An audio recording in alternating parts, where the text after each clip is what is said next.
just an off chance.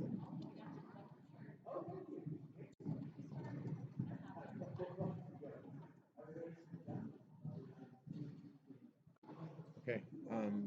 Yeah. Let's go to settings.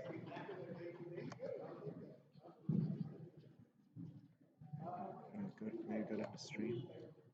It's got the stream key. It's YouTube. We haven't changed a thing. From my understanding, we are filling out cards to submit to the moderator, and the moderator will ask all the questions directly.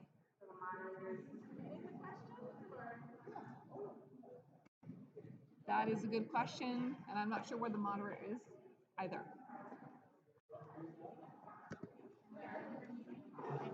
Nothing.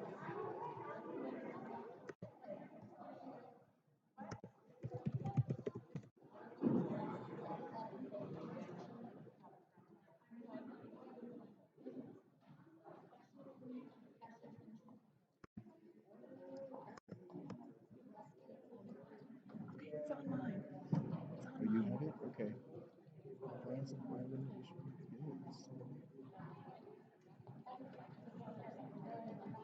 Oh, there it is. Really long time. Took a really long time. Maybe we don't want to stop streaming. I mean, seriously. No, yeah, I agree. I think we just keep it. Once we tested just now, maybe listen to it, make sure it sounds good, and then we just flip it and keep it on. Because once they get to it, they're going to see it right now. I think so. Okay. So maybe you want to turn on the sound? That's okay. Because that's what's playing right now. Perfect.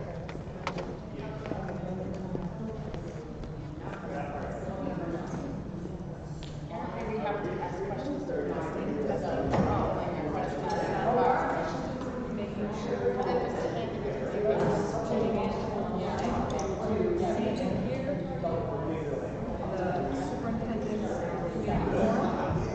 If you're tuning in early, it will begin probably at 5:30. And just give me a moment and we'll look at the video and we begin. Thank you.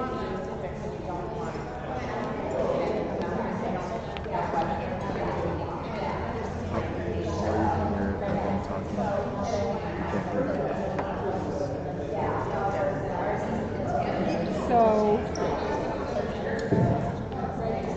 then For 20 minutes, we could try to set up these again.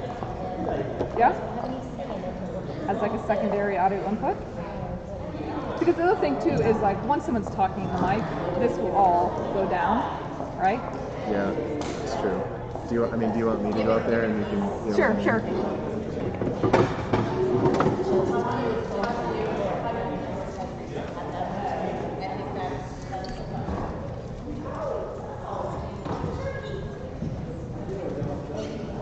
Hello, welcome to the Edmonds Superintendent Forum. We are testing for audio currently. Testing for audio. Thank you all so much for being here. This is just an audio test. Audio test. Thank you so much. Testing audio. Yeah. They were not test at all.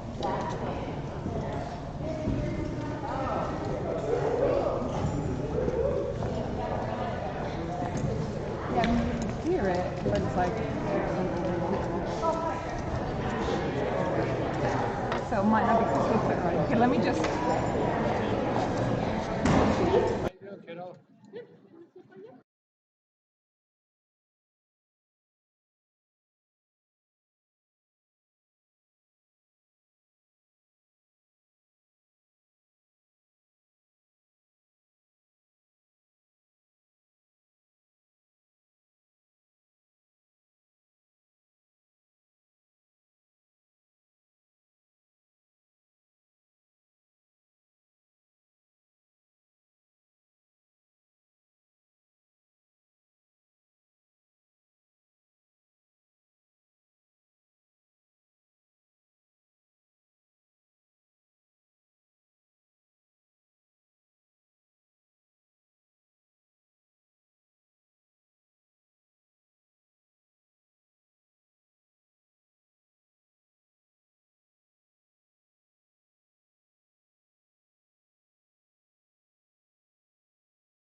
months like this. And so thank you for taking time. I know this is a hectic time of the year for everyone. And so thank you again for coming out. A couple of other quick notes before I turn it over to the board chair. If you have either typed up your question or you have a card, those need to be brought down to me or Allison when she gets back here in a few minutes, and I will be asking the questions. If there's duplicates, I'll try. If they're identical, I'll try to do that. We have about 45 minutes with this individual and the second candidate as well, and so we want to try and get as many questions answered as we possibly can in that time frame. So if you think your question has been answered, please go from there. So with that, Maybe if you can pass your cards forward a little bit, then we can pick them up from the front row. Hi, I'm Deborah Kilgore, Edmonds School Board President this year. And thank you so much for your passion and your willingness to come out tonight and greet these candidates for the superintendency. I would just like to call this special meeting of the Edmonds School District Board of Directors. There will be no business accomplished other than split them. Thank you.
I mean, she's signing, but I think it's conversational. Yeah.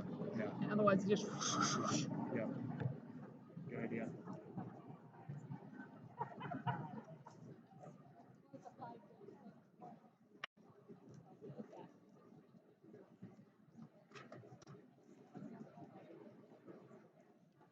ladies and gentlemen, we're going to begin the evening with our first candidate, Dr. Gustavo Balderas from the Eugene School District, superintendent there.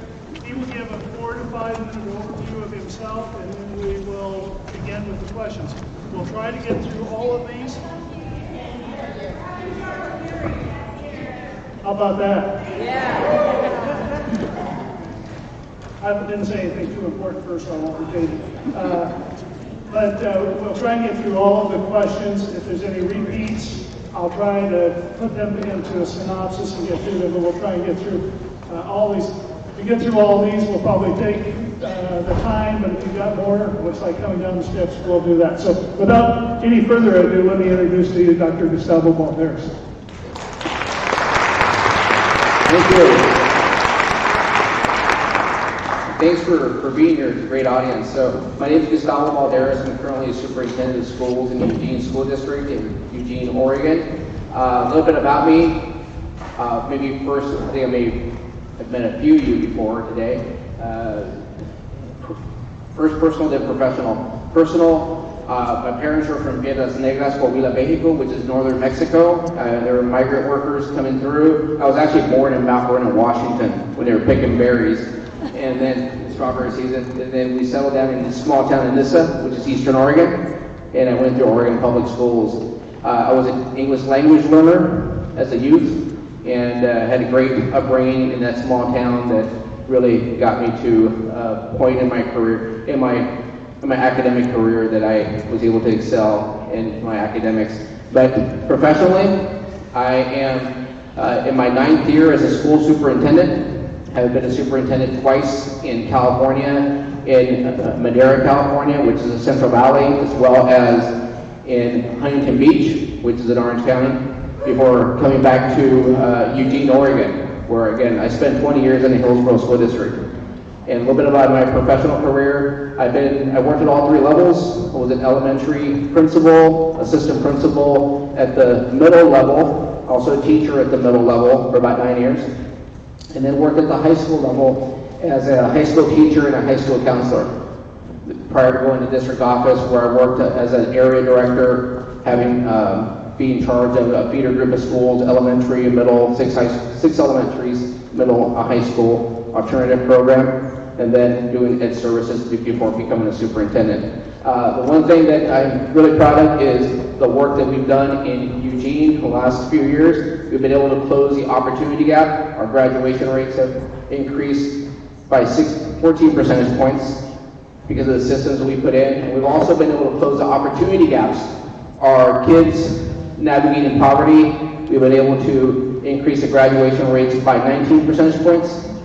Latino kids, 19 percentage points, and kids in special programs by 23 percentage points because of the systems being put in. So really proud of the fact of the great team we have there. And I was asked to mention earlier that because of that great work, I was honored as Oregon State Superintendent of the Year and also just recently the National Superintendent of the Year for the U.S., which I'm really proud of because of the work being done. Again, it's the work being done by the great staff that we have. And I say this often, we have 2,700 staff members that come to work every day, 2,700 staff members that come to work every day to work hard for our 17,000 kids in my current district, and that's here as well. So again, I'm appreciative of the work we do each and every day. So thank you.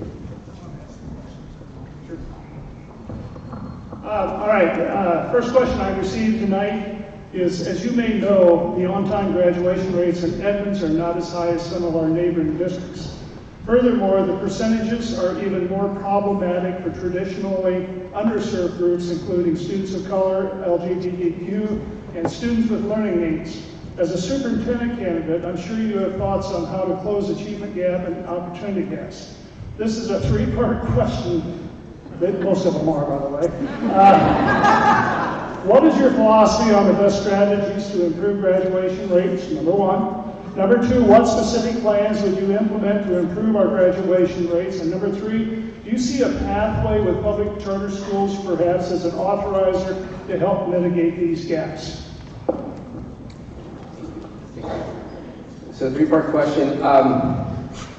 What do I feel? Philosophy about best strategies is really understanding systems and knowing every student by name, strength, and need. I think you all can hear that, but really get to know the students. In my perfect world, we would have a personalized education plan for every one of our kids, from elementary all the way through high school, and that takes time and effort to be able to create those with our parent community, with our guardian community, to make sure that we understand who our kids are. Every kid wants to be successful. I've never met a kindergartner that says, hey, I don't want to graduate from high school. So what happens to kids as they go through our educational system that gets them disengaged? And how do we continue to keep kids engaged? And that's really getting to know every kid and having those relationships. And the closest people to have relationships with kids is the staff. So how do we work with that, and how do you also make sure that we have intentionality in our plans? Second part of that question was, what specific plans? Again, it's making sure that you have the right extensions and interventions for our students and a right engagement for kids. I see kids start to fall into the cracks a little bit around the intermediate grades, and they continue to do so all the way through middle school and high school. And I've worked middle school for 9 years as an assistant principal, as also a teacher, and making sure that we have our kids really engaged at that middle level of working with parents, and make sure they understand what possibilities are for them when you get to the high school. And again, a variety of pathways, and articulate those pathways to kids. Kids need to be engaged. Our current kids in my current district, our current technical education kids that take 2 or more courses graduate at a rate of about 92%. And that's because they're engaged in school. So how do you provide more engaging opportunities for kids to make sure that they find their passions and their success? And the pathway of public charter schools as an authorizer to mitigate these gaps. I think we could do that with our own magnet programs within our own schools. I'm a big believer that we can have our school within a school model. I have a variety in my current district. I have 5 dual language schools at the elementary level, 2 Spanish and Chinese, the oldest Japanese public immersion program in the nation. We just opened up a Chinese program 2 years ago that now has the grade 4. So how do we continue to, again, provide more opportunity for kids to find more success? And that's offering options within the public school system. So I'm a big believer in that. I think we can find option and opportunities within the public school system. The next question, what do you think about disproportional discipline of students of color? I think that's a trend nationwide. I think that's something that we need to look at and really look at what's causing disproportionate discipline with our kids that have been traditionally marginalized in our public school systems. And looking at practices, but also understanding the variables that go into and unpack what kids bring to school each and every day. Kids come with a lot of trauma. Kids with poverty. I was raised in a labor camp in Eastern Oregon. I was raised at a labor camp. It used to be a Japanese internment camp in Eastern Oregon. And it's something where I remember growing up. And if you're poor, you don't know you're poor. That's one thing my parents always said to me, because we were really a proud family, and our strength was our family. So with that is kids come to us with a lot of trauma, and how to unpack that and make sure that we have relationships with our kiddos and the families. Point critical, we need to make sure we work with our families. And a lot of these kids are kids of color, or kids that have been traditionally marginalized. So how do we engage these kids to ensure that, again, we're meeting their needs? It's been, actually my doctoral dissertation is on this topic, on how to really look at and work with systems to really restructure systems to not be biased. Because again, we have subjective discipline and objective discipline. When you have objective discipline, it's for expulsions, and you typically don't see disproportionality in expulsions. You see it in the subjective suspensions. And that's where I think we need to make sure that we have the right policies, the right practices and training to ensure that we're being equitable with our student body. Questions don't get easier. Okay. Last spring, the leadership of this district cited declining enrollment as a rationale for staffing cuts in our schools. Not surprisingly, enrollment came in well over projections, and now educators are struggling with nearly impossible workloads and a very real sense that meeting the needs of our most vulnerable students is impossible. Recently, our district failed to pass a $600 million bond that would replace numerous failing buildings and alleviate overcrowding through our elementary schools. I believe the bond failed in part because asking for money to build schools on the heels of unnecessary layoffs is easy for you to say. Disingenuous, and many educators were either too stressed or frustrated to volunteer their time to get out the vote.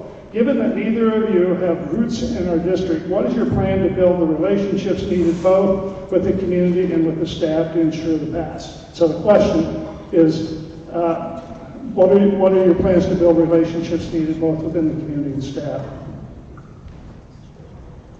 So relationship equals trust, and we need to have that to move the system forward. So we need to have strong relationships with all groups, because we're just one team. I think that's one thing that when I come into Edmonds is making sure that we are one team and we're united, because our community needs to see that to pass any bond. If there's strife in us as a community, as an Edmonds team, the community is going to say, hey, let me pass on this one a little bit until they get their act together, and maybe the next time, because there's lack of trust maybe built by community. And again, I can't speak to the layoffs that happened, but it's something that we would need to, again, work with our association leaders. I know we have a few here, and making sure that we're doing what's right for you, but it's all based on trust.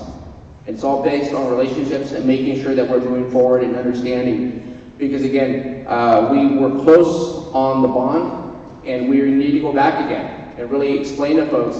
And the boots on the ground, which is all of you, if you're educators, we're going to need your support to pass that bond.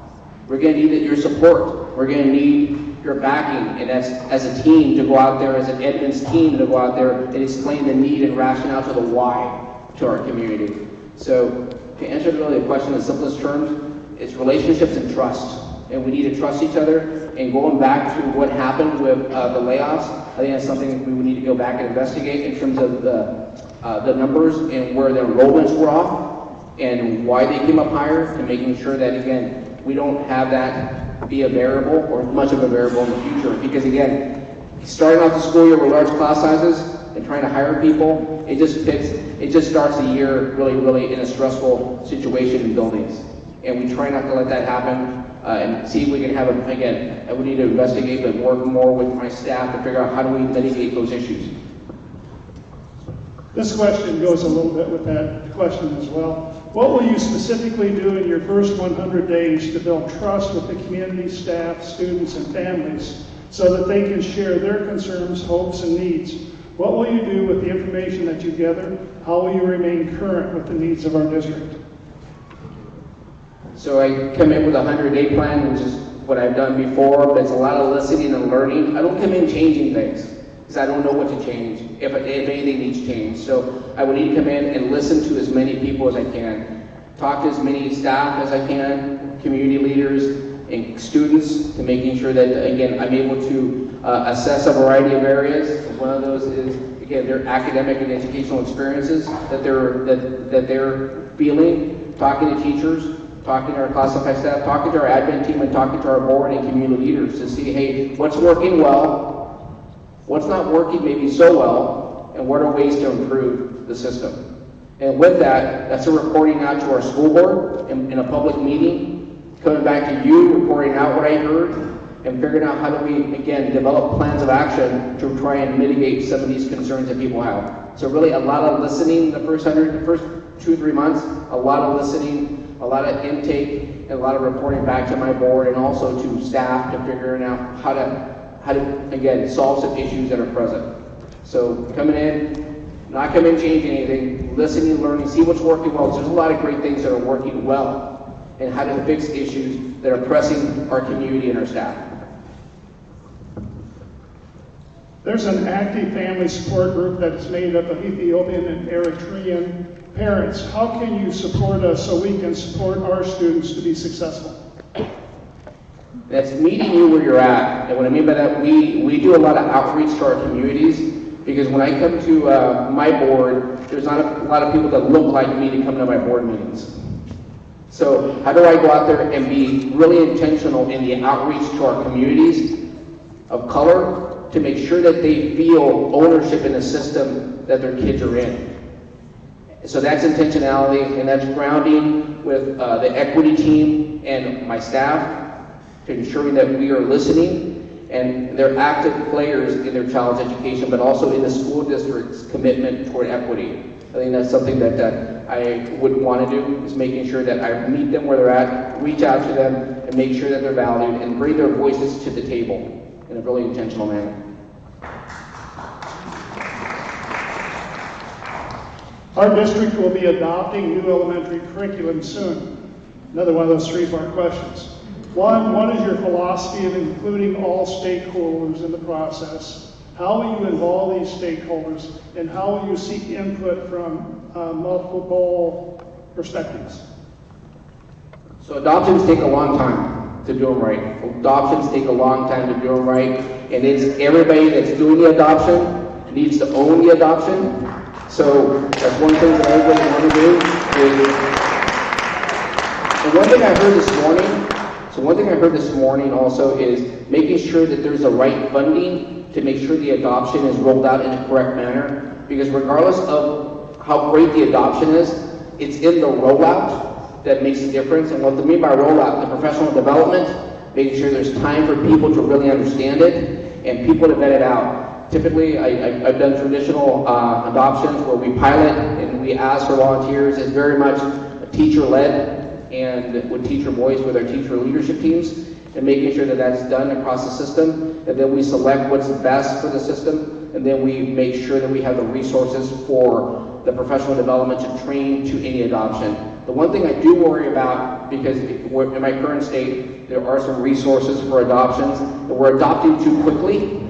There's a lot of adoptions happening, and kind of slowing that down a little bit to make sure that we have adoptions that are going to stick and not burn out folks, especially at the elementary level. Because elementary, you go through adoptions and it hits you every year compared to secondary, where it's more content-based and you don't have to, or it's once every 7 years. So that's one thing that I would work with. I would work with our folks to make sure that we space them out in a manner that they can actually be in place and be used. So.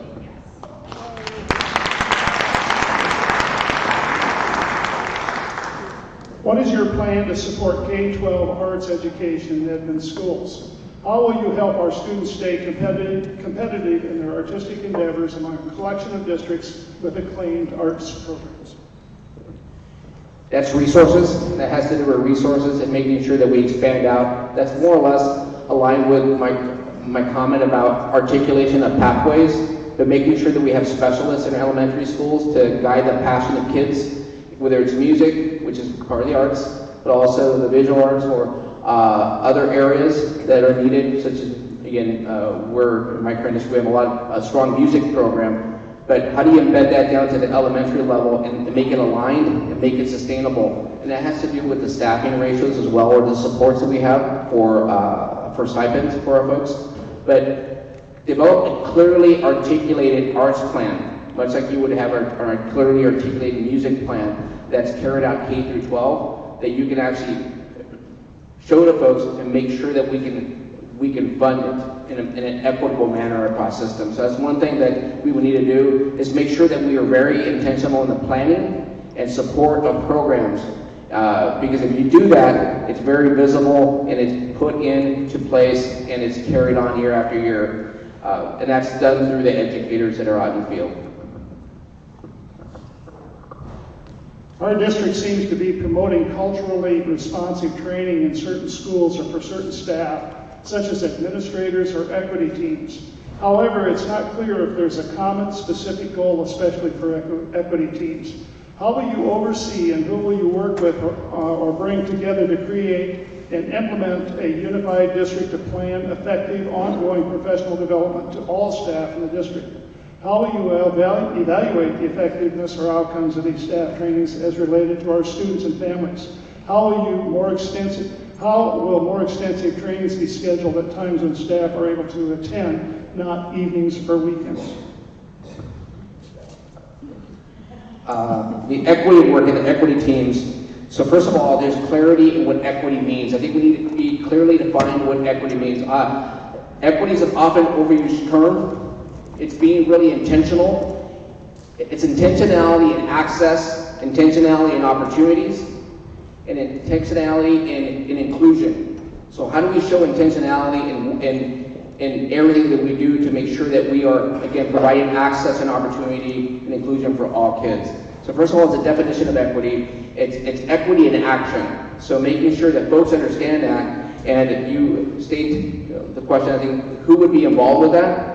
I think everybody that's in Edmonds needs to be involved with that in terms of what that looks like, but also with our community partners, out in the field.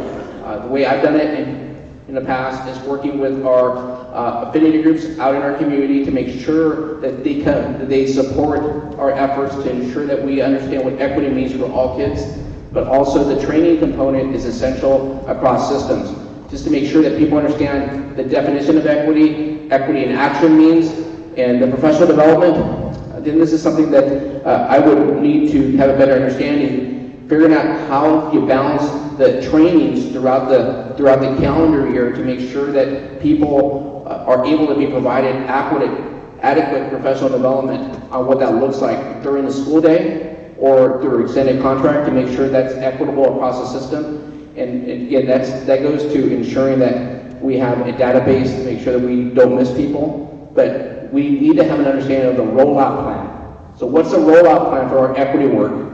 What does that look like? How do you pay for it? And when do people get the training? And who do you involve from the community? And kids need to be involved as well. So how do you involve students in terms of their understanding of equity? So it's just not the adults, it's also the kids. We need to really involve the kids in understanding equity work in a deeper manner.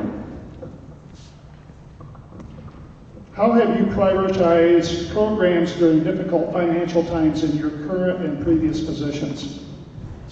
For so many years, we were going through the Great Recession and we had a lot of reductions in programs. So it's, what do we consider the base academic program, the base program for educational experience that our kids need and want at the at the elementary, middle, and high school level, and how do you keep that sacred? So to me, it's what is the base standard for an academic program? And then you augment. So what would a perfect elementary program look like? What would be a perfect middle school program and a high school program? And figure out how to fund that. And I think that's a lot of electives, a lot of variables in there, but also personnel. I was asked a question also this morning, what that looks like. So at the elementary level, do you have counselors? Do you have librarians? Do you have social workers? Do you have mental health workers to help support the kids and the families?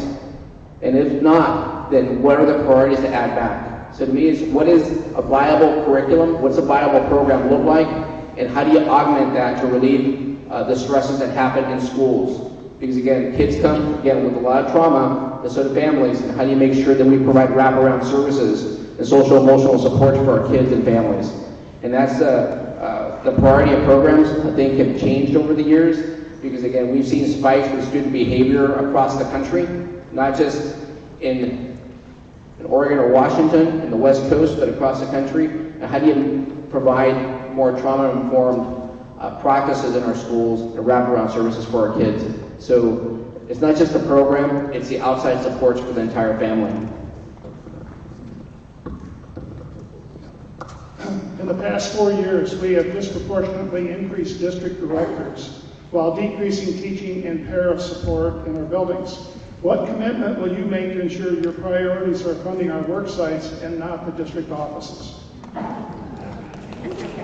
So we come in and look at what's been done, and like we add, again, I try to protect the classroom as much as we can, because that's where the action that's where what we're here for, is kids learning and kids being taught, and making sure we have appropriate class sizes, but also supports for the staff members that work in schools, whether it be educational assistants or having additional support staffs or supports for augmentation for services, such as, I mentioned earlier, social workers or mental health workers, to support them, to provide wraparound services that really would benefit the entire campus. So what I would do is need to come in, assess what's happened, look at what's been added and why, and figure out why certain things have not been added, and working to ensure that we have a viable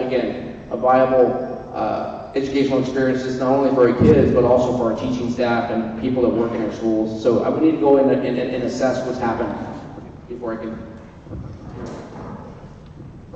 What have you done to promote equity of opportunity for the immigrant and refugee population?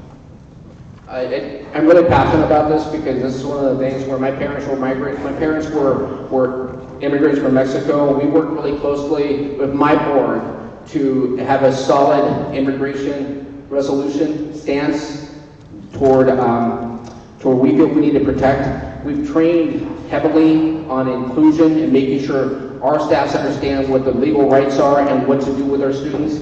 We work closely with the Latinx Alliance in my community, in our county, to ensure that we support our kids as best we can and our families. We actually have a network that works to, it's almost like an underground network, word of mouth network, response teams that work with families that have been harassed or detained. There's a lot of that going on, and it's more that's going on than what people think. There's a lot more going on than what people think. It's just what's not really visible. So, and we hear that through my communication channels. I am very engaged with our communities of color in my community, with the NAACP, with the Latinx Alliance, and making sure that we work really, really hard to support the families. Because the families are scared. If the families are scared, the kids are scared. And you see that in schools. So making sure that we protect our kids, especially, again, the kids most impacted. And these kids come to us with trauma. I can see it when I speak to them. They come to us, they're scared to be in our schools, they're scared to, again, and their families tell them to be careful. And that's not a good place to be when you're an elementary kid. So making sure that we protect our kids as best we can, but also work with the families and our community partners to help support our kids and families that come from, that again, have been historically marginalized, but in recent years, been incredibly marginalized. Following this same theme, from your experience, what program have you found to be most effective for serving and meeting the needs of our English learners from newcomers to long-term ELS? Well, I was an English language teacher, I was an EL teacher for a period of years, and we've gone through whether SIOP or GLAD training, I think you do both here in this district, but it's just making sure that we have the right staff trainings and the right staff retention to help support our kids, and making sure that there's inclusion also.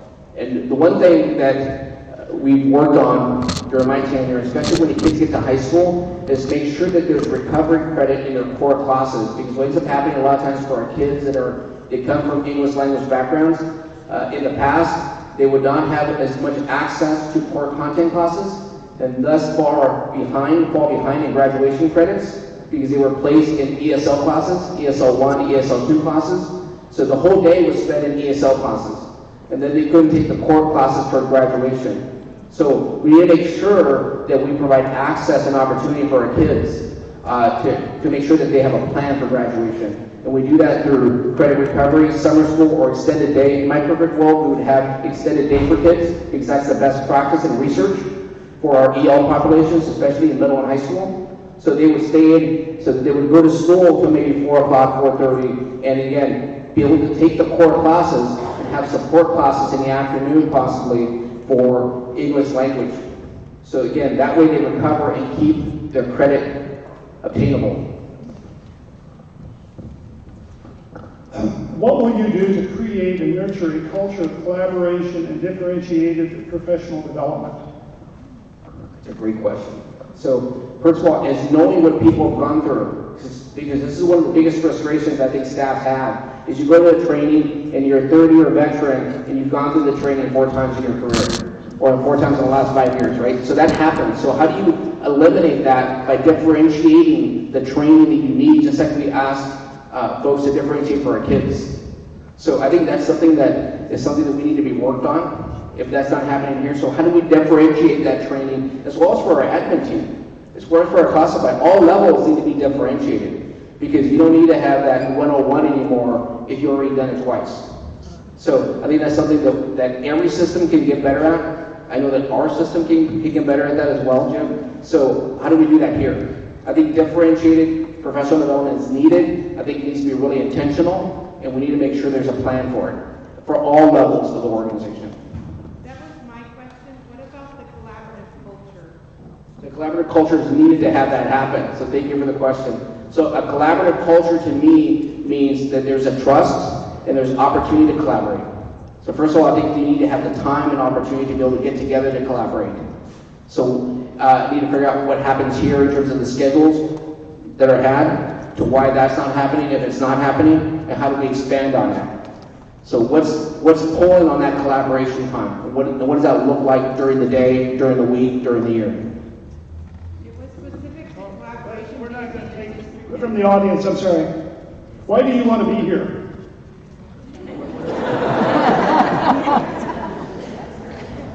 Why do I want to be here? I think you're doing great work here in Edmonds. You really are. When you look at what you've done, you have this great career technical education program. You have outstanding STEM program. And one thing that attracts me to Edmonds is the diversity that you have. You have 100+ languages in your district. I was at one of your high schools today, and I think that high school, talking to the building principal, may be the most diverse high school in the state of Washington. So that's something to be honored, and making sure that we are able to respect everyone that makes up the high school. Linwood, and it had great student experience with the leadership team. So I think I bring a skill set. I've been doing this for a while, and I bring a skill set that can work with you to move this system forward to where it needs to be. So I want to be here because I know I can come in and help to work with you to improve this system. because you have a great system already. And how do I work with you and the rest of the community to ensure that we have the best school district in the state of Washington? What is your plan to pass the bond? That is a lot of work. So that is relationship building. That goes back to relationship building, making sure that we hit the road running. I meet with people, find out what happened. Again, I need everybody's support, all staff on deck, making sure that we fully support that. It was a 56%. We were close. How do we work together to, again, knock on doors and really tell the story to the why? I think sometimes it's how do we tell the story to the why so that people see the impact of a new learning space that benefit the whole community. And even people that just received maybe a new school or have an updated campus, is by voting yes, it's helping another part of the district. And making sure people understand that this is a community that values education. And you passed bonds and levies in the past. So getting the word out to making sure that we work together to pass that bond and tell the story to the why it's needed. To try and get through all of the questions, I'm really trying to get to the question that you're asking. Some of you have put a demonstrative statement first and then a question. So sometimes that demonstrative, in my judgment, and I'll take the heat for that, just trying to get all the questions that we can on this one. This happened to be one of those long questions that probably, we've already talked about equity and the opportunity, but it talks about the school district. Our district website boasts that we are building bright futures and that equity of opportunity is our highest priority. We claim that each student is learning every day. Unfortunately, that rhetoric does not reflect our reality. At Alderwood Middle, a school with 50% free and reduced lunch, 800 students above share 2 counselors, 3 paras, and a part-time nurse. 0 support is provided to students with the highest need. We do, however, offer 8 sections of honors, humanities, and advanced math. In your experience, and in accordance with your vision, is this what equity looks like? How will you equitably mitigate the opportunity gap in Edmonds? So equity to me means, to the gist of it, is making sure, like I said earlier, is intentionality in inclusion, access, and opportunity. And the way it looks like, for me, Jim, is to make sure that a community, and you see this in communities, I saw it in my community, the people with most affluence don't have to have the most influence. And I'll say it again, the people with the most affluence cannot have the most influence. When you have true equity, it's balanced, and you make sure that we're meeting the needs of all kids.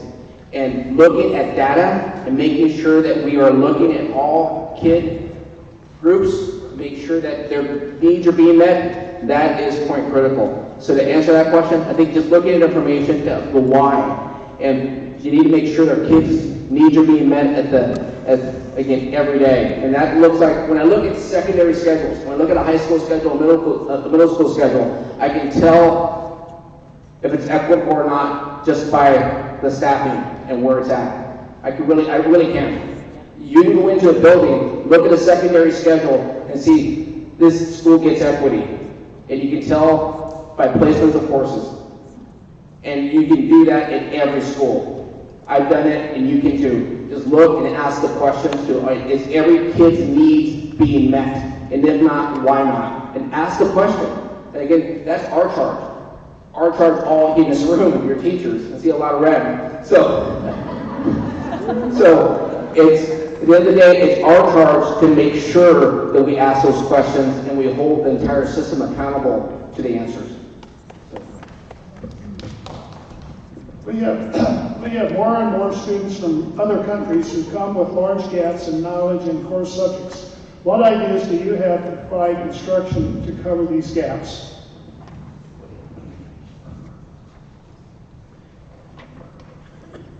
So provide instruction for gaps in kids that come in with learning gaps. I think that's, again, going back to making sure we play catch up and make sure that we have the right coursework for kids. We're working on summer extensions. Again, I know you have summer extensions here. Make sure you have after school extensions and credit makeup. But getting kids up to speed in math and ELA as quickly as possible. And again, if it's language, then math usually comes pretty easy. It's just the language piece to making sure that we catch up on language, and that's through summer opportunities, summer extensions, weekend opportunities, and also bringing the families on board as quickly as we can through family resource centers to ensure that we have families understand what we're working on with their kid and how they can provide support at home. So that's something that's critical, is making sure that family collaborative with the school district. If a student comes in at a later age that needs to play catch up, we need to have a really intensive plan for that student to allow them opportunity to catch up. And it's a plan and profile for the kid, and making sure that we work with the family on that plan and profile. What value do you place on strong library programs staffed by full-time certificated librarians?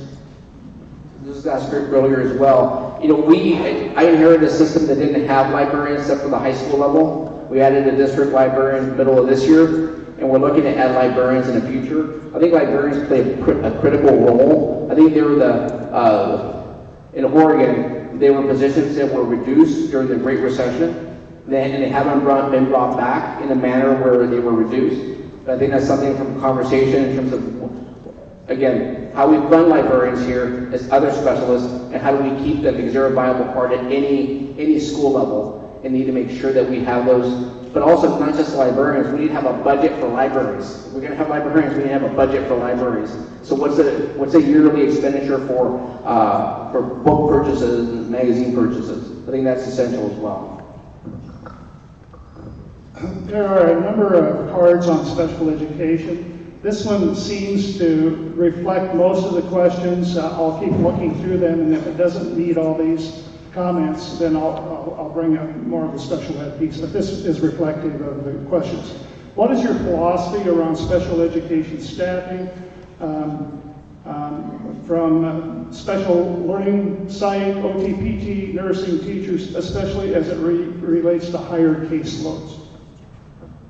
So this typically revolves around student services. It's making sure there's equitable there's a solid ratio for that, or else you get overly extended. I need to understand the ratios here a little bit better. But staffing is understanding the program that we have here and making sure that the program staffed accordingly. Sometimes you have systems, my current program, where we have a lot of school sites that do all the testing. So we have a lot of school sites. Our ratios at our schools are not large, but they're unbalanced, and trying to figure out how to best balance that through staffing. I think my philosophy around special education staffing has to do with the need and what programs do we have internal and what programs do we have external. Typically there's slots that we have externally, and how do those slots manifest themselves in the budget compared to internal slots. I can go deeply into this if you like, but this is more general. I would need to look at the current ratios and why you have those, and where are the issues with those ratios, and how do you support staffing? Because again, there's a lot of meetings that go along with those kiddos, and making sure that you have the opportunity to be able to meet in an effective manner with the families and guardians to plan out the learning opportunities for those kids in a learning plan. Next question is, do you feel as if the student body is represented throughout the staff in the district, i.e. minorities, etc.? If not, what different things would you implement to try and change things? Just seeing what I saw online and through my research, I think there's plans to move toward this in terms of having more representation. And that goes back to intentionality. And I'll stick to the word intentionality because it is intentional in terms of how you do your practices. In my current system, we went from 10% principals of color to 39% of our principals are of color, are leaders of color right now in my current system. So 39% of all my principals are leaders of color. And that was very intentional in getting there. And that was very much a community value. Our staff, our licensed staff, are second in proportionality according to Portland Public, which is a large urban up north. So we have a really, really aggressive action plan to diversify our workforce through a variety of ways. We are working closely with our Grow Your Own model. We have 2 pathways at 2 of our high schools, working with kids Again, we have 5 immersion programs. We're moving those kids through our immersion programs as well. Also working with universities on kid slots when they get to college. We have what we call kid slots, is pay for their education in tandem with the university to make them teachers. Because again, teachers are our profession as an education. We've been getting slammed a lot lately, and it's harder to incentivize kids to want to get into the profession. So how do we incentivize our students and to get into the profession is something we're really working on. And also trying to, again, groom our classified staff that maybe have degrees from other countries and get them into educational programs and guide them through that. So we're working with our classified union on models for that as well. So I think there's just a variety of pathways to try and get more folks, more staff that are representative of the population. And again, I think they're working on plans here, and it's just sticking to the plan and making sure that we're really actionable. So what are the metrics being used to diversify our workforce? What does that look like? If it's working, great. If it's not working, why isn't it working? And try and maybe, again, reassess the why not. Please speak to your experience with linguistic minority groups. So linguistic minority groups, but just linguistic minority groups. So we have an ASL program in one of our schools. We also have it's called the Deaf and Hard of Hearing program in the feeder group in my North Eugene area, and working toward, and that's where we actually were really intentional during my tenure to move the Deaf and Hard of Hearing program to a region that had the American Sign Language program at the high school, and back mapping that program to the middle level would be the goal, so that again there's affinity toward that at that feeder region. But also, how do we make sure that we spread that out to other regions? I have 4 comprehensive high school regions. How do we spread that out to a variety of areas to make sure that our kids have a solid experience if you're in the program, but you're also supporting it at the high school and middle school level? So that's one of the things that we're working on. These next 2 questions are about the same, so I'll just include them together. How will you support schools and unions that have an ineffective administrator? Personnel question. So that's one where I think we need to work together to define what that means and work towards an understanding of what's happened in terms of trying to mediate at the building level, mediate with concerns, and find out to define what that means in terms of what makes that person, the perception of the person not being effective, and working with our associations, but also with our administrators to ensure that there's knowledge. So part of it is just communication, making sure there's trust and communication at that building level to make sure that folks understand that they're able to talk to their principals to figure out, hey, what they're feeling, and have the principal be able to have that relationship with that staff member to help guide that staff member as well, to make sure you try and take care of things at that building level. I know that sometimes doesn't happen, then we move up the levels, but making sure that there's trust and relationships. But there's lack of trust and relationship, it's going to be pretty tenuous when you get to that campus. So making sure that there's relationships being built across the 34 campuses. I'm pushing him a little bit because if we really push hard, we might get through all these, so I'm going to keep you truncating. There is an increasing disrespect toward teachers and staff alike by students, some perhaps bordering on bullying. How will you approach this serious issue if you become our new superintendent? I think it's having clear expectations and making sure those clear expectations are taught at all grade levels. Start at the elementary, going to middle, going to high school, and make sure that there's clear understanding of the expectations for kids. I need to get a little bit deeper and unpack that one to what that means and what does bullying look like and feel like. And again, it's up to the person that's being done to understand that. But what's happening right now to feeling a sense of maybe harassment or bullying by kids on campus? And so I need to unpack that a little bit more to find out what's happening or what's maybe not happening, if that is occurring, and how's that being reported.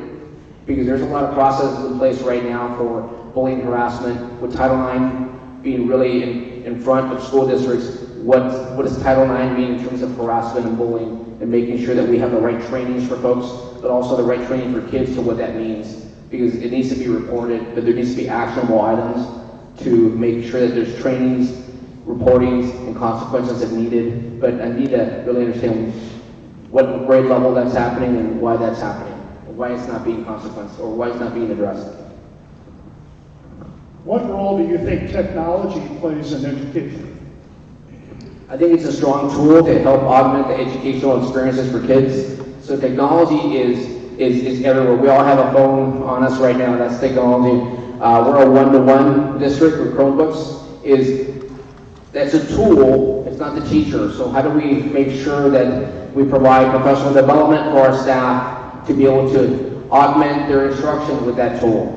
I think that takes time. That takes a plan, and that takes, again, making sure that we infuse that plan to ensure that the purchase is a viable purchase, or else it just sits there. So how do we really embed technology in what we do and make sure that we use it? If not, it's an expensive, it's a little expensive weight that sits on a shelf sometimes if you don't really use it. So you have to use it constantly. You always have to be also refreshed on the training with technology, depending on the tool that you use. Edmonds has a history of site-based decision-making where decisions are made as close to the point of service as possible. What model of decision-making do you prefer? The site-based decision-making, I would assume the majority of decisions are made at the point of contact with kids in classrooms. That's from day schedules, from what recess looks like. The point of contact, what I mean is what happens during your school day. Every level has decisions that are made. Every school has decisions that are made by the school. I think there's certain decisions that are made as a collective. For example, adoptions are made as a collective. Like what curriculum you're going to adopt for third grade reading, that's a collective with the teaching staff, the collective teaching staff. It's usually not done by sites because it becomes really expensive when you do that. And also the mobility of kids, we have mobility that happens across our campuses. So I would honor a lot of the site decisions because most of the decisions are made at the school site.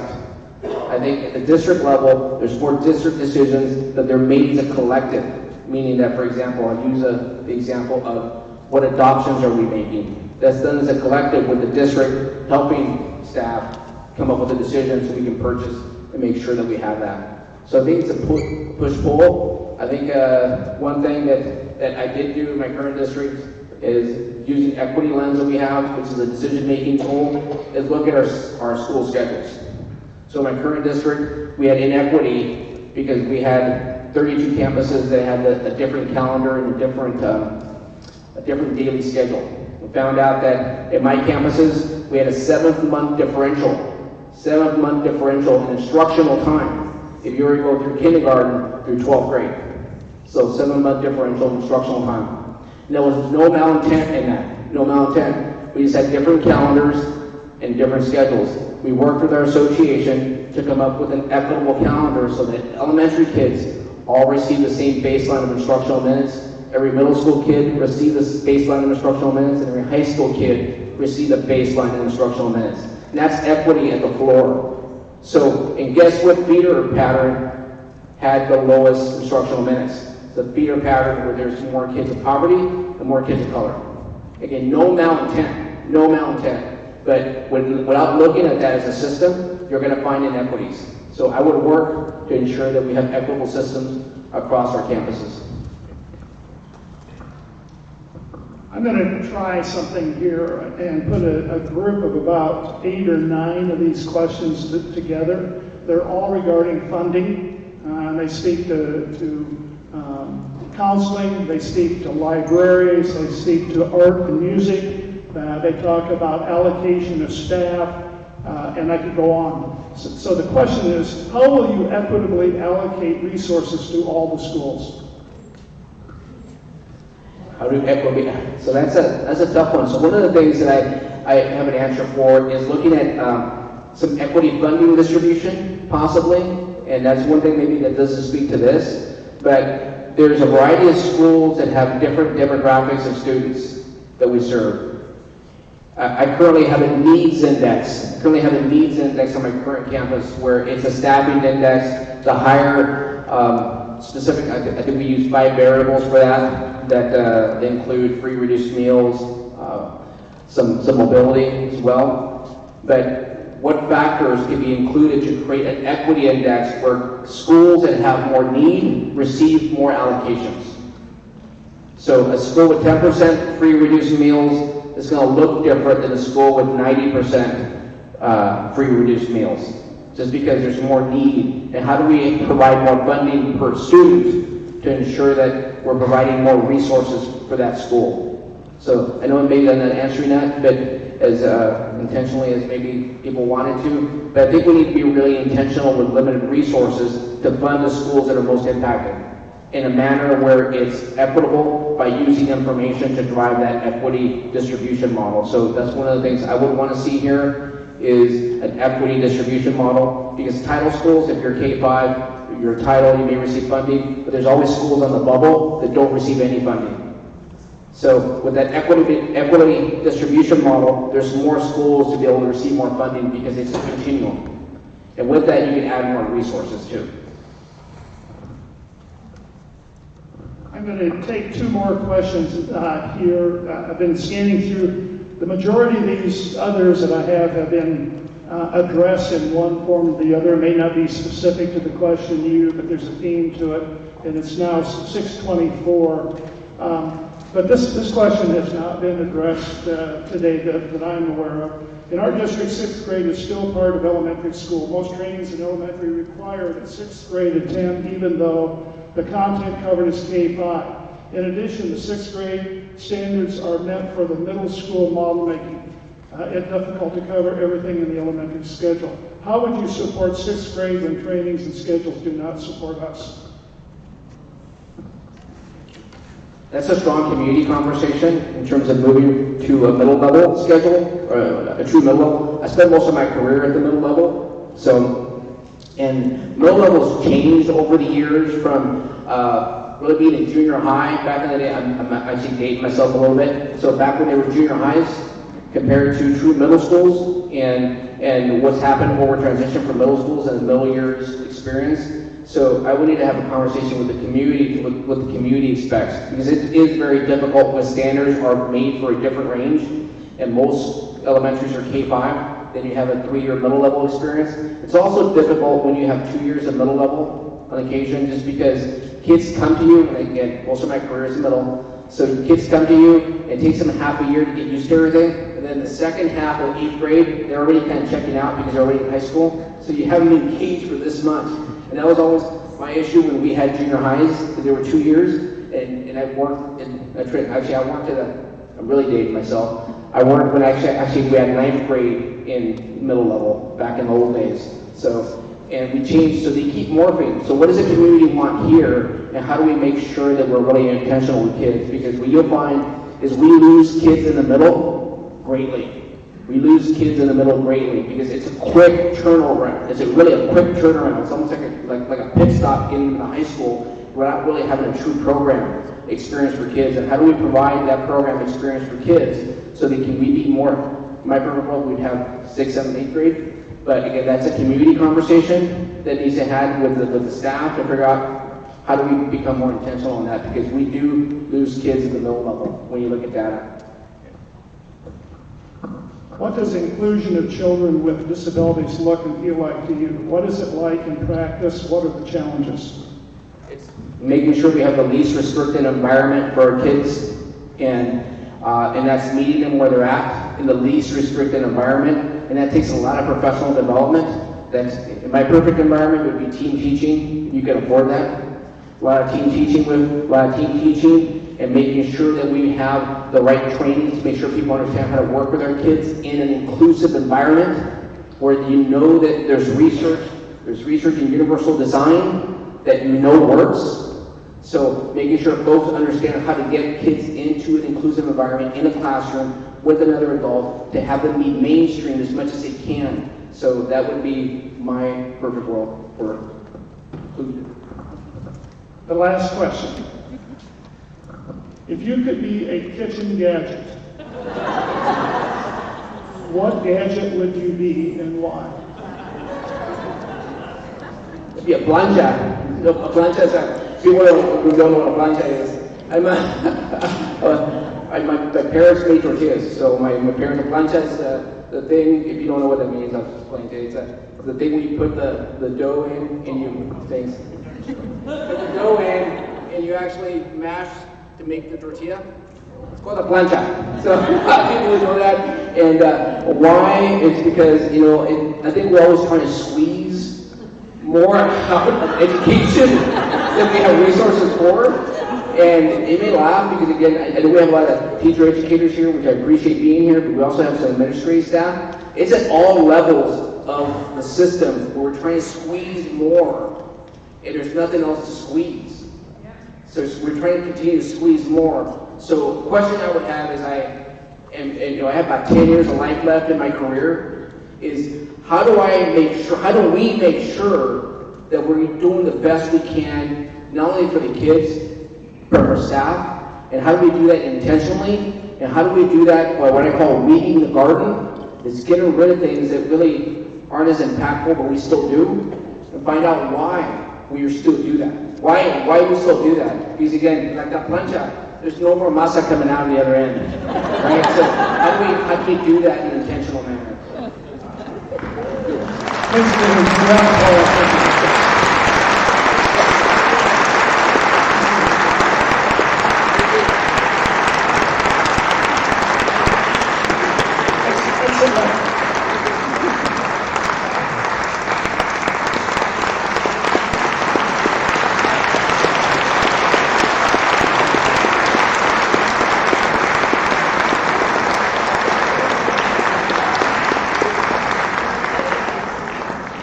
Thank you all. Great questions. Most of these questions that I have here, I apologize, there's about 12. They were answered in part, but not your specific question. When we get in, if the next candidate will take the same questions that are on this list that you just asked Dr.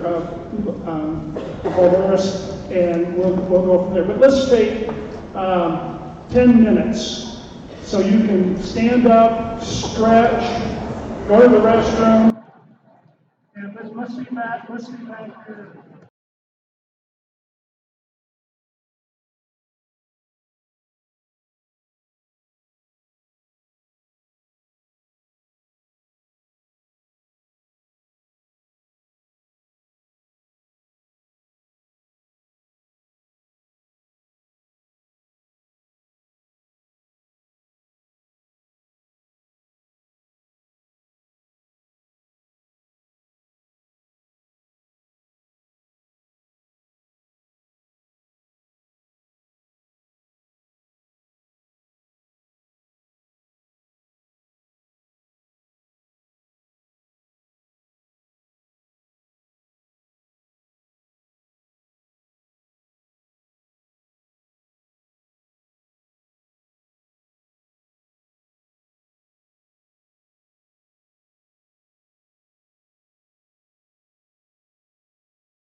like to introduce our next candidate,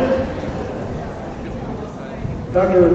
Deborah Rombach, who is here. She'll be coming now.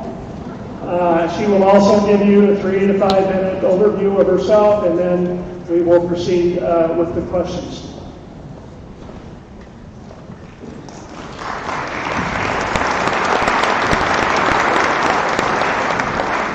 Good evening, everyone. It's nice to see you. I love all the red t-shirts.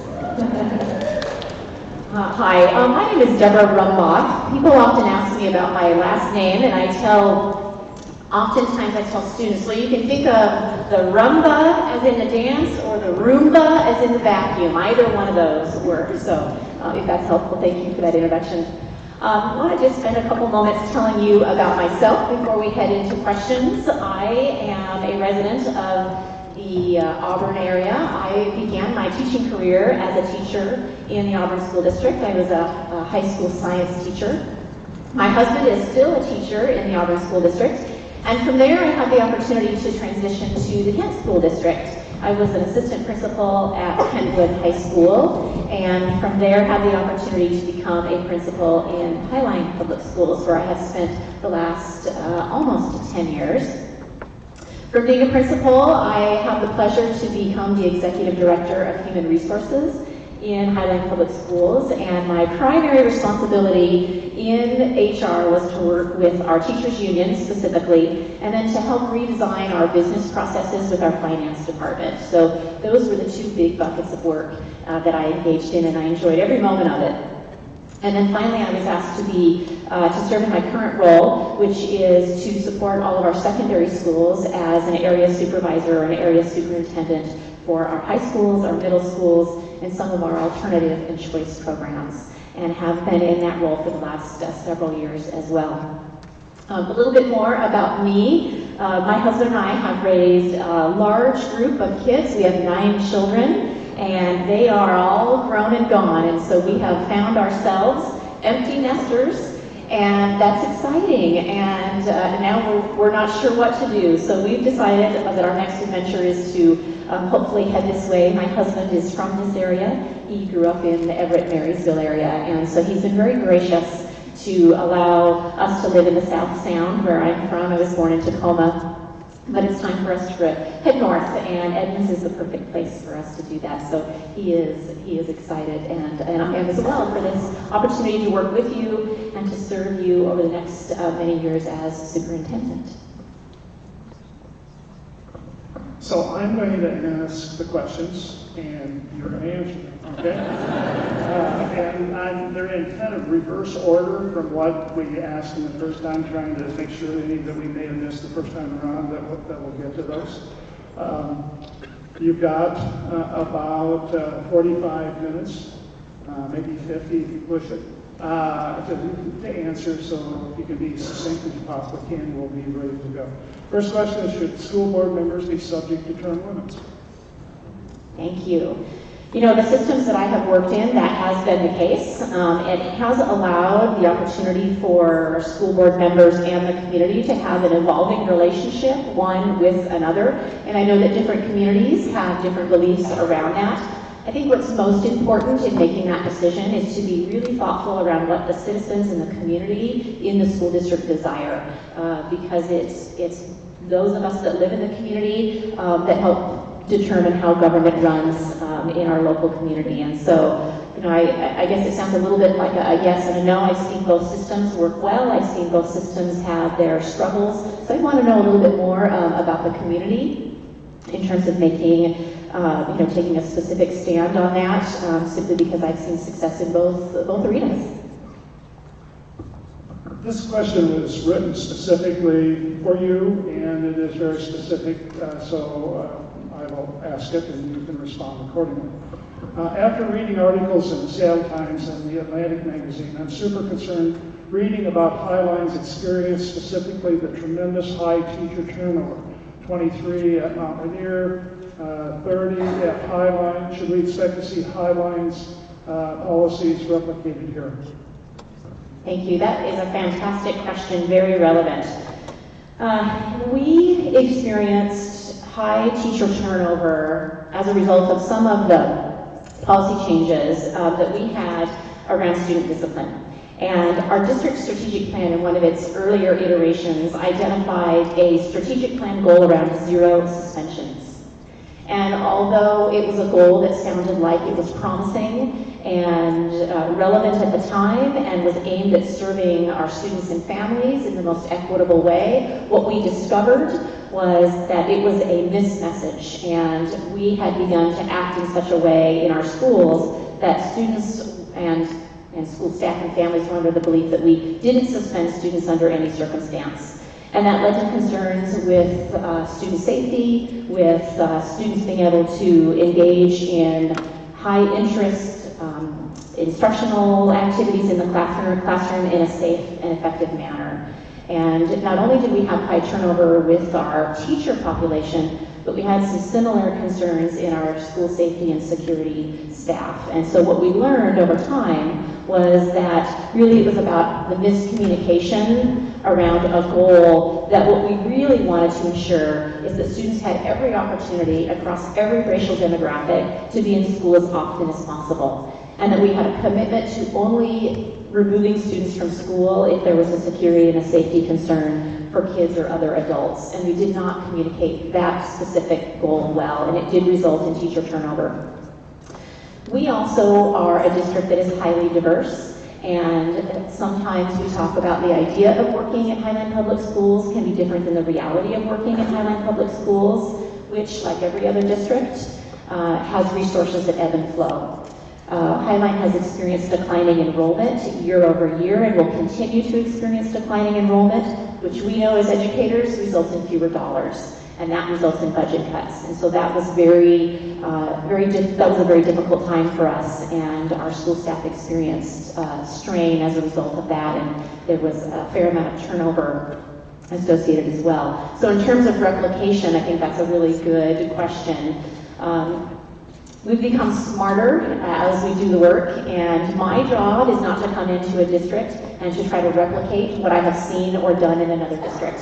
My job is to come in and listen to the community, to our teachers, to our students, to every member of our staff across every department and every school, to identify what our priorities are together as a community of educators in Edmonds, and to determine what policies, structures, and systems the school board and I work together to put in place. And so that is an absolute fair question. Are we going to see a replication that's going to result in teacher turnover that is negative for our culture? And so I hope that is helpful.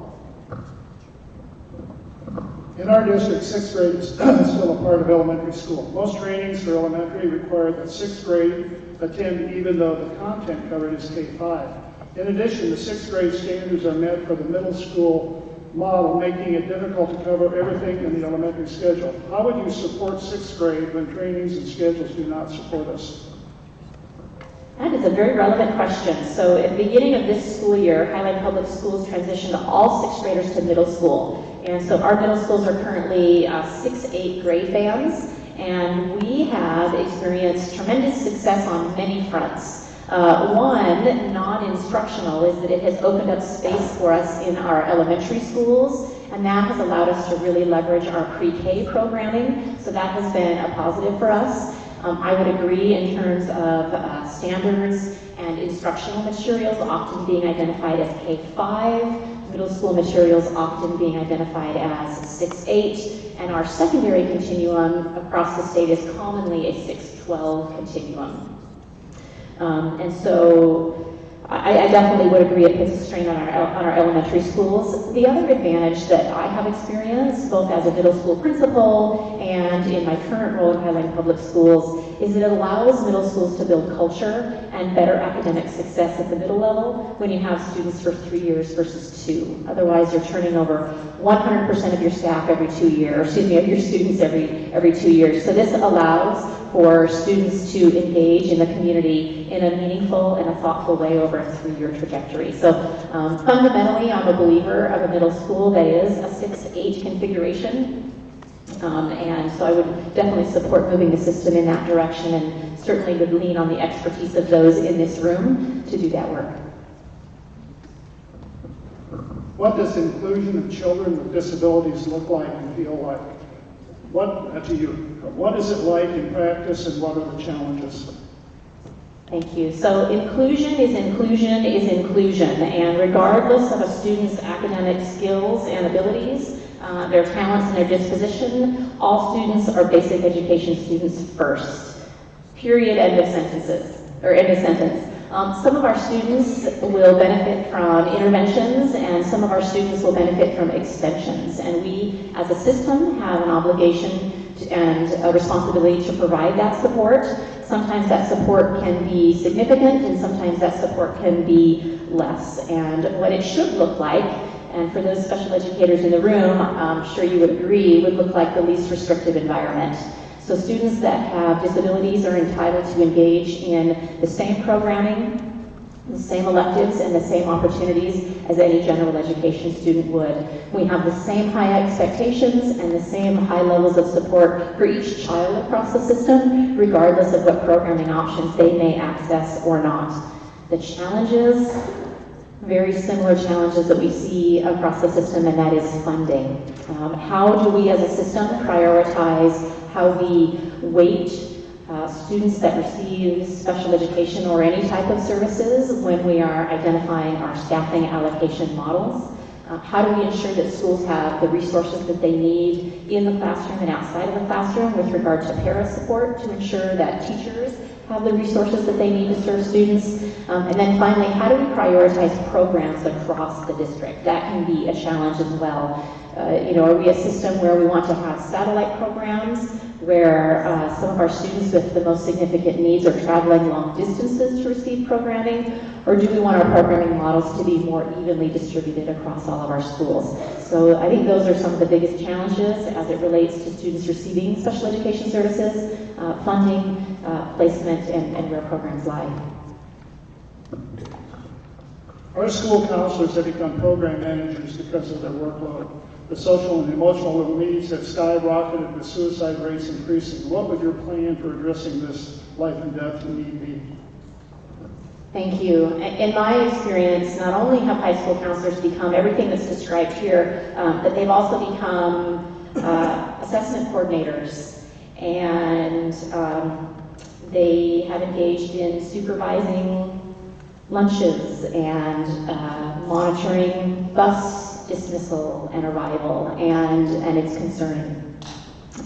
In my experience, it has been important to work with our labor partners to identify what the role of the high school counselor, the counselor is, and what the role of the counselor is not, and to be really clear on what that shared definition is. In some instances, I have seen contracts where there have been agreements around not using a ratio to necessarily staff high school counselors, but to simply say that we know our high schools have a specific need, we know our high schools have a relatively similar number of students, and we're going to guarantee that every high school has 4 or 5 counselors. If there is an extraordinary need beyond that, we go to the table and we talk about that. One of the things that has mitigated in my experience is that worry each year that high schools have around, is enrollment going to go up? Is it going to go down? Are we going to have 3 counselors? Are we going to have 4 counselors? Do we have 75 kids show up the first month of school and now we're trying to find that 4th counselor from somewhere? I don't know where that is. We take it from another school, those types of things. So really prioritizing the work of counselors and how we fund and really how we distribute those across the system. The other thing that I would add and acknowledge is the needs for the adults and the students in our communities as it relates to mental and behavioral health and social and emotional learning. Those needs are more pronounced now, and it may very well be that we know more about the needs that our students and our families have than perhaps we did 10 years ago. Regardless of the reason, the needs are significant, and if systems cannot respond to ensure that students and families are safe and supported, it will result in diminished returns in the classroom, which isn't anything that any of us are interested in. Many people say budgets are a reflection of a district's priorities. Last spring, in light of a district projected budget shortfall, this district decided to cut staff in classrooms who directly serve students, thus raising class sizing, caseloads while retaining support staff at the ESC. If you were in charge, how would you make sure the budget information you are getting is accurate, and what would you prioritize if you needed to make cuts? Thank you. I appreciate that question. I think we had this one this morning. Absolutely. We know that districts fund what they value. And that's a truth that is evidenced when you pull district budgets and look at that. And some districts appear to value different things, and I think that that should vary depending upon what the community's needs and interests are. I think that's an important thing. I think the school board has an interest in ensuring the constituents that they represent are in fact represented in the expenditures that we have as a system. That said, we get dollars from the state based on enrollment, and enrollment is relatively steady, about 1,000 or so students increase over the last 6 years, which is at least better than declining enrollment, but we know that that is a limited resource, and regardless of the Cleary decision that did allow us to have some temporary resources, we're very quickly heading into a space where we're going to have less resources. And it is of value to audit across the system where we are spending our dollars. And I would agree that in many systems we tend to have a lot of individuals that are highly paid at the central office. And I wonder about the use of those funds out in buildings. And so as a leader, for me personally and professionally, it's important to really be attuned to how are we staffing central office. Is the staffing appropriate? Is there overstaffing that's taking place? And might those funds better used elsewhere? And that certainly should be a collective decision with many stakeholders at the table. There are also opportunities for superintendents to engage with legislators in Olympia, and I see that as an obligation to ensure that our lawmakers understand the stress that all of you that are in the classrooms and the families that are in our communities, they really understand the pressures associated with the work we do and how funding cuts simply increase the stresses that we feel. And it causes us in central office to be more and more creative around our spending and our funding, and we certainly want to ensure that all staff receive appropriate pay that is balanced with appropriate workload. And that is not, that balancing work is never going to end. It needs to continue to be on the forefront of the work that we do. What value do you give to content areas such as music and physical education? Where do these contents fit into your vision for EdmondsD? Thank you. I think all of us, whether we're parents or educators or both, have experienced times when students come to school because they have an interest, an affinity, or a talent in music, PE, athletics, arts, and content areas. And it is our responsibility as educators, and certainly mine as a leader in the system, to ensure that students have the opportunity to access all types of programming across the continuum. And that may look like creating music pathways from elementary to middle to high school. That may look like ensuring art options for students at the secondary level in the same robust way that we see that at the elementary level, and certainly similarly with physical education. One of the strains that we experience as it relates to high schools in particular, and this question isn't specific to high schools, but is Core 24.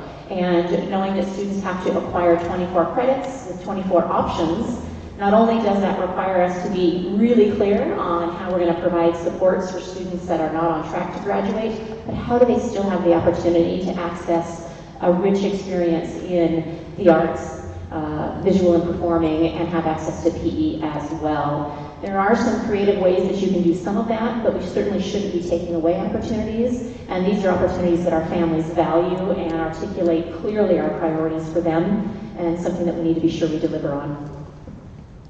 I'm going to follow on with that question a little bit because these next two are kind of germane to the stem of that question. What is your plan to support K-12 arts education? It wasn't on that question. How will you help our students stay competitive in their artistic endeavors among a collection of districts with acclaimed arts programs? Great, thank you. I kind of feel like saying, I have a plan for that. I am a believer in a robust and succinct district strategic plan that not only identifies very clear goal areas, like a culture of kindness, like high expectations for students with high support, but I also believe in identifying what are the plans that we're going to develop to deliver on those goal areas. And Edmonds has made some claims in Blueprint 2025 around how they intend to support a well-rounded student and a student's well-rounded experience. So that has to include a plan for music and the arts P12 or birth to 21. And that's going to require creating pathways. And we have experts in this room and experts across the system that can really sit down and identify what those pathways are. It's very disappointing for families when they have a rich music experience in the elementary and then it doesn't exist in the middle school. Or it exists in the elementary and the middle and there's not an opportunity in the high school. And so exploratory opportunities are one method to provide arts learning for students, but also is strategy and identifying clear pathways for students. And if that hasn't been done, whether that's done by feeder patterns or that's done K-12 or P21, that's the first step in a plan in identifying that. The other thing that, and I think we talked a little bit about this morning as well, is who drives the plan? Is it the middle school that makes decisions around offerings that's really going to drive what the high schools offer? Or is it the high schools that make decisions around music offerings that they're going to have, which then sort of drives decisions that middle schools feel compelled to make, which could then impact what elementary experiences are had for kids? So in the absence of a plan, we don't have an answer to that question. And so sitting down and being very clear with building staff and district staff around what are the claims and the assurances that we can provide our families in terms of pathways. I'm going to follow the same theme, and I think this may be the last of that category of funding. What value do you place on strong library programs staffed by full-time certificated librarians and library materials? Thank you. I know over the course of the last decade or so, we have seen library staffing cuts. And oftentimes that happens around the times that we bargain. And I, in my experience, thankfully, have moved past that, where we have seen our librarian staff as non-essential or as extra.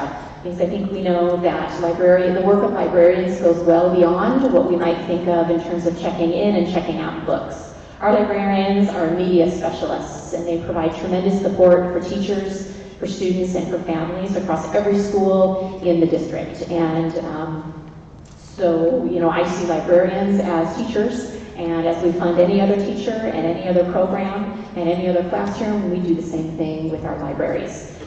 We do have the opportunity sometimes in funding library resources to partner with our community and to engage in grants and other ways to elicit funds to help supplement materials inside of the libraries, less around staffing, but certainly around the materials in libraries. And it is our obligation to provide a balanced budget that does include 1.0 librarians, and particularly if that is an expectation of our community, it's our job to deliver on that.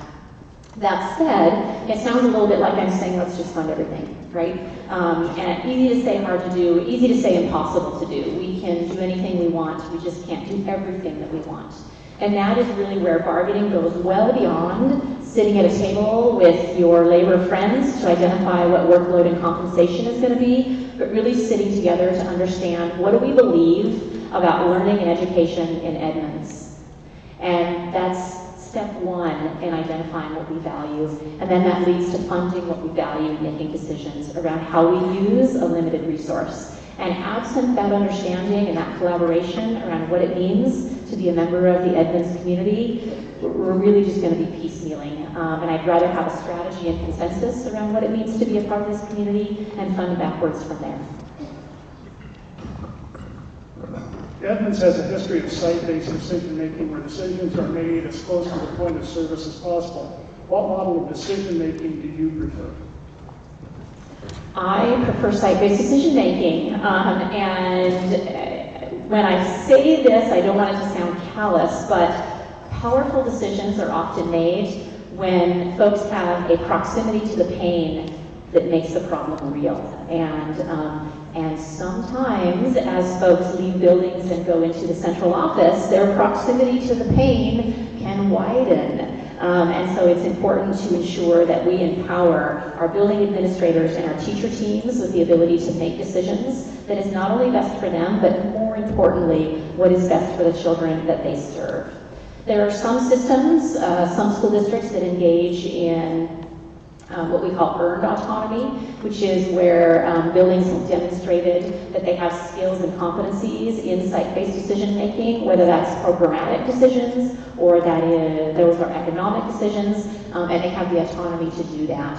There are occasions when some buildings need extra support, whether that's a new administrative team or some other variable, but I am absolutely a fan of site-based decision making. And I think it's important to understand that that lives within a broader framework, and that broader framework typically are our board policies and our district strategic plan that identifies specific goals and strategies with specific measures along the way. The only other piece that I would add to this, and I'm trying to be brief, is really validating the fact that educators make thousands of decisions every day and have the ability to do so. And helping buildings work together to come up with a decision-making matrix, which may take several iterations, is going to be really powerful in empowering buildings in serving the unique community in which they are situated. Next question, what role do you think technology plays in education? 21st century skills, right? Technology plays a key role. We know that our kids spend a tremendous amount of time on a device every single day, and certainly a device does not define technology as a whole, but we are preparing students for jobs in the technology sector that don't yet exist. And my experience in Highline Public Schools really speaks to that. We serve students that are going to be building airplanes and flying them, all within the boundaries of our school district. And so it is our obligation to ensure that we prepare students for those jobs, which is an interesting thing to do when we don't yet know what the competencies are for those jobs. So that's when we work very closely with our CTE programming experts to ensure that we in fact can anticipate what the needs are as it relates to our students and preparing them for the education they're going to receive beyond high school to prepare themselves to serve our community as well. There's increasing disrespect toward teachers and staff alike by students, some perhaps bordering on bullying. How will you approach this serious issue if you become our new superintendent? Thank you. I've experienced this as a leader in the past, and what it really required to address was deep collaboration between teachers, teacher union leadership, and high-level district leadership to come to agreements on what we will hold ourselves accountable to and what we want to hold our children accountable to. And the first place to begin that work is around social and emotional learning, and for adults to understand themselves, their own tendencies, their own biases, and their own triggers in such a way that they're able to then help students understand those things as well. I think there's a correlation perhaps between the use of technology and the immediacy of information and an increase in discipline that we see in schools. I think there is a correlation there. And adolescents don't always excel when it comes to patience and understanding. And it's really important that we in schools certainly understand ourselves, but are able to help and support and understand our kids and support families as well. We cannot have a district where teachers feel unsafe. We cannot have a district where teachers feel afraid to come to work or disrespected on a daily basis. And so we have a great opportunity to come together around those goals and identify where specifically are we not meeting the mark and what are the resources and planning that we need to apply to sort of fill that hole. And I do believe it starts by looking inward and really knowing ourselves well so that we can help children.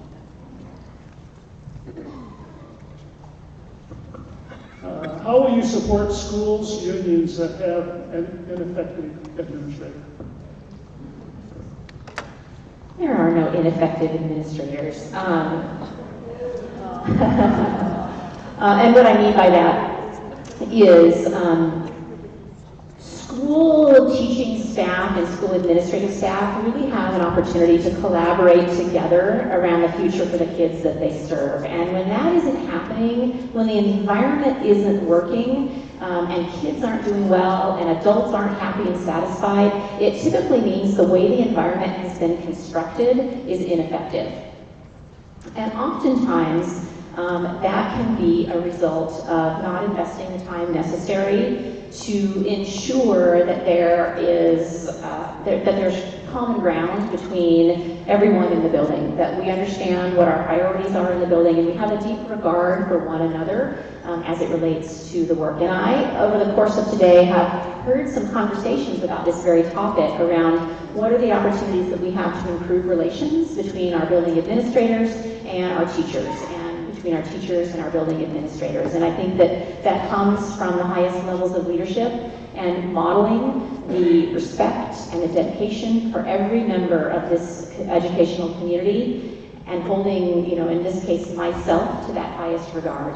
Mentioned earlier this morning as well that my leadership style is not to dig in and pound the pulpit and stomp away. It's to go to the table, the proverbial table, as many times as necessary, and to re-wrestle any issue that needs to be addressed time and time again. And that is going to build rapport and relationships and respect amongst the adults in the system that will allow us to work together well. And I have seen that work on the micro level at an individual school with a certain principal and union reps, and I've seen that work on the macro level in Highline Public Schools as we have negotiated contracts that allow us to equitably compensate teachers and other staff for the work that they do. Please speak to your experience with linguistic minority groups. Thank you.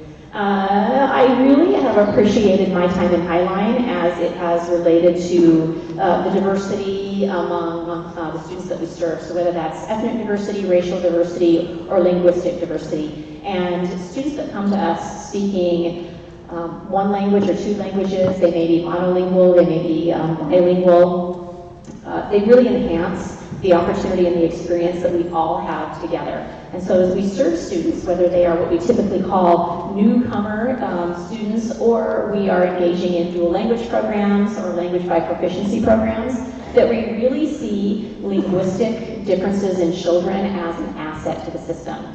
That said, to support students in language acquisition, whether that's English or another language in a dual language program, we have to ensure that teachers have the resources necessary to do that. And I know this question is not really about dual language necessarily, but an example of not doing that is asking teachers to simply translate resources and materials from English into Spanish. Right? That's not a solution. That's a workload issue, that's a compensation issue, and certainly not something that that I have an interest in doing. That said, similar to students that receive special education needs, have every right and opportunity to engage in basic education because they are a basic education student first. So how have we designed programming across our schools to be inclusive? What strategies do we use across the system? Do we use PSYOP strategies? Do we utilize GLAD strategies? And what are the opportunities we have for students to really engage with their peers in their first language and then also their target language, which I think in the case of this question would be English. When we come to meetings, whether it's a school meeting or something like this, have we planned and prepared to meet our families' needs that don't speak English? I think that's part of the question. And making our schools a welcoming and an easy place for our students and our minority families to access as it relates to language is key. I know that when I went to my own children's schools, sometimes I was a little nervous to be there, and I knew how to navigate the system because I was a teacher. So I can't imagine how that must feel if you are not a teacher and you are not speaking English as your first language. So really ensuring that we have a welcoming environment, particularly linguistically as we're speaking in this question. Do you feel as if the student body is represented throughout the staff in the district, minorities, etc.? If not, what different things would you implement to try and change things? The answer is no. And I'm sure you heard this earlier tonight. It's a national trend that our teaching staff and other staff across our system typically do not reflect the diversity of students that we serve. So my philosophy is such that we need to move towards that goal. And although we may not have a strategic plan goal per se around hiring persons of color to better represent the students that we serve, that's a place where we need to be headed. And in terms of how I would do that, I would ensure that persons of color are participating in the hiring process, that we have individuals of color that are engaging in all of our recruitment strategies, that are attending job fairs, that are on interview teams, and that are leading the work around making decisions for who's working in our system. If we have predominantly white people making decisions about who to hire, oftentimes we see more white people that are hired, and that is simply a result of us engaging in unconscious bias in many cases. And so in my current system, we have developed a board policy that requires we have diverse hiring teams, and we engage in diversity training and anti-bias training before we do any type of hiring to ensure that we are aware of our own biases and we are in fact welcoming to all individuals to join the team, and that would be the case in Highline. So I think that for me, the biggest land of opportunity is really around ensuring that persons of color are leading our hiring, recruitment, and retention processes. And if that's not the case, that's a place for us to grow. When I started teaching, our district and educators collaborated successfully.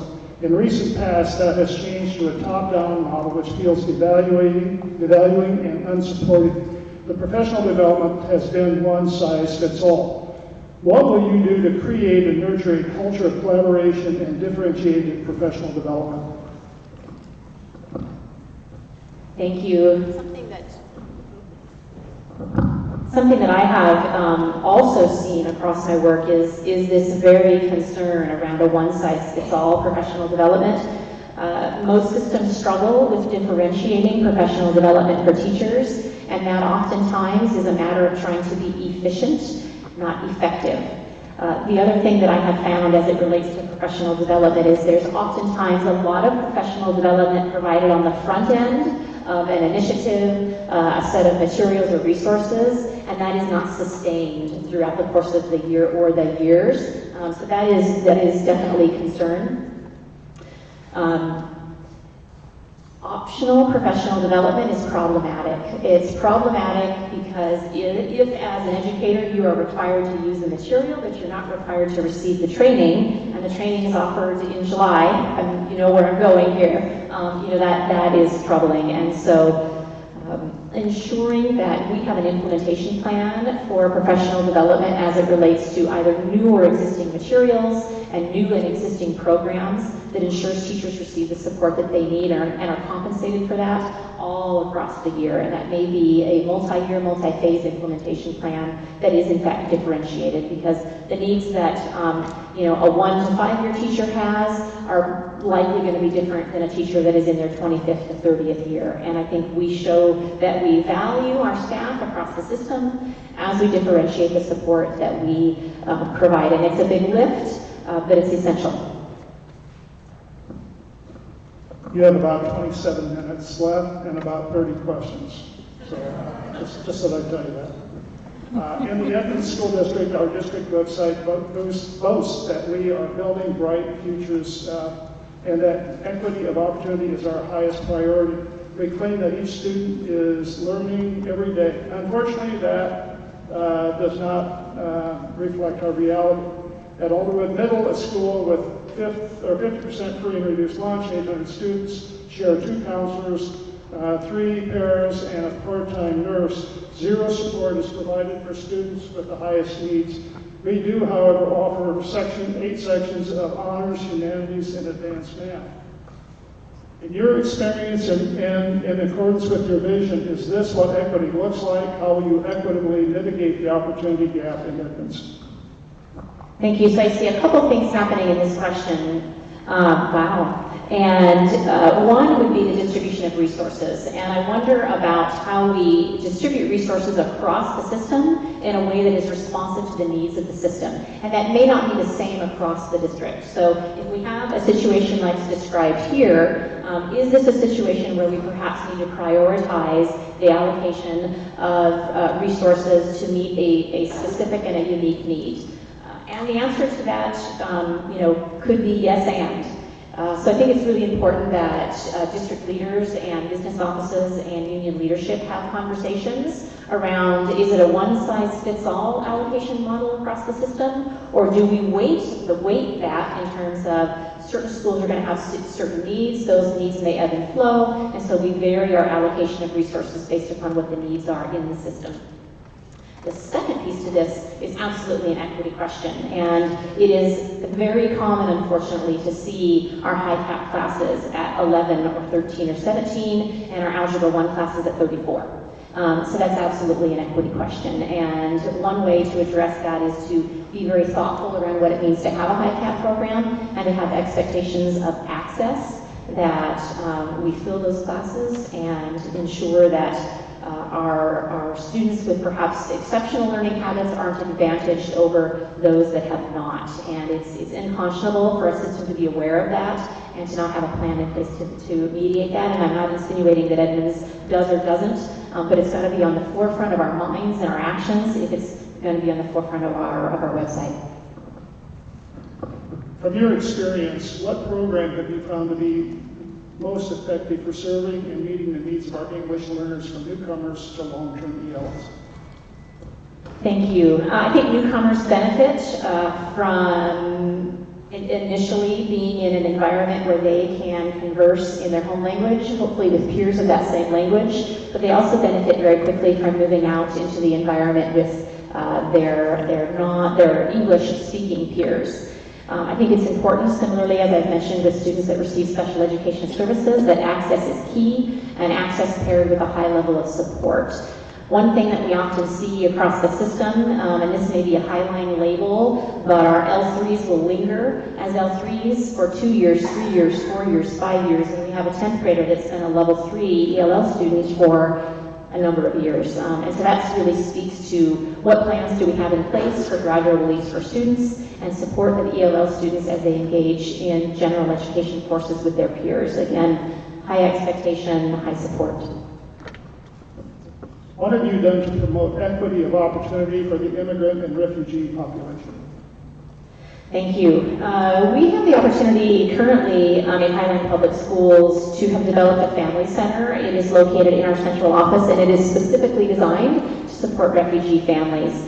We also have the ability, as many districts do, to access language translation services in any language necessary 24/7. So that's been an opportunity for us. We also have created parent academies that are specific to different immigrant groups to help families learn how to navigate the school system, other systems as well, but we really focus on the school system. Those graduates of those parent academies then become the teachers and leaders of subsequent academies, and we found a fair amount of success in that as well. This won't take you but maybe 2 or 3 hours. What is your plan to pass the bond? Thank you. Excellent question. I anticipated that you would ask this. First thing I would want to do is identify with some specificity by doing some analysis and conversations with the community about why the bond didn't pass. And I heard some conversations this morning about how less than optimal relationships between adults in the system can in fact result in the failure of the bond to pass. And I've seen that in other districts as well. So one, identifying the reasons that the bond didn't pass, and two, committing to building trust between the community and that their vote equals a trusting partnership and a commitment to certain things. And typically when we're talking about a bond, the things are buildings. Another strategy is to have conversations with the community about, is there a need to restructure the bond? Do we need to go from $600 million to something that is a little more digestible, which allows us to build some trust along the way?